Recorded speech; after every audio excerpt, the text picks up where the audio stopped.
അടിപൊളി.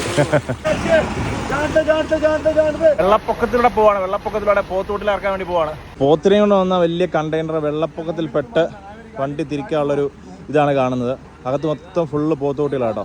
അപ്പോൾ നമ്മുടെ സാധാരണ ഇവിടെ ഇറക്കിക്കൊണ്ടിരുന്ന സാധനമാണ്. ഫുള്ളിപ്പം ഫാം ഫുള്ള് വെള്ളം കയറി ഇവിടെ മൊത്തം ഇറക്കാൻ പറ്റാത്തൊരവസ്ഥയിൽ കിടക്കുക. വണ്ടി സ്റ്റക്കായി കിടക്കും മൊത്തത്തിൽ. ഇപ്പോൾ ഫുൾ റിവേഴ്സ് എടുത്തിട്ട് വേണം കുട്ടികളെ ഇറക്കാൻ വേണ്ടി. അവിടെ കുറേ എണ്ണം നമ്മൾ ഇറക്കിയിട്ടുണ്ട് കുട്ടികളെ. ബാക്കി ഇറക്കാനുള്ളൊരു പരിപാടി നിൽക്കുകയാണ്.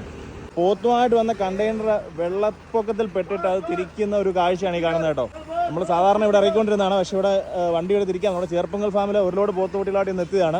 റോഡ് വെച്ച് തന്നെ കുറേ കുട്ടികളെ കൊടുത്തു. ബാക്കി കുട്ടികളെ നമ്മൾ ഫാമിൻ്റെ അവിടെ ഇറക്കുവാണ്. നമ്മൾ തിരിച്ച് ഇവർക്ക് ഇവിടുന്ന് സ്റ്റക്കായ അവസ്ഥ. ഇവിടുന്ന് നേരത്തെ ഇവിടുന്ന് ഇങ്ങനെ കറങ്ങി അതേ കൂടെ ഇറക്കി വന്നുകൊണ്ടിരുന്നത്. അപ്പോൾ അതുപോലെ കാരണം ഇനി വണ്ടി ഇവിടെ പുതയുമെന്ന് അറിയത്തില്ല. വണ്ടി തിരിച്ചു വേണം നമ്മൾ കുട്ടികളെ ഇറക്കാൻ. ഭായിമാരെല്ലാം ഭയങ്കര സന്തോഷത്തില്ല. അവന്മാർ കുളിക്കാതെ ഇവിടെ വെള്ളത്തിൽ കിടന്ന്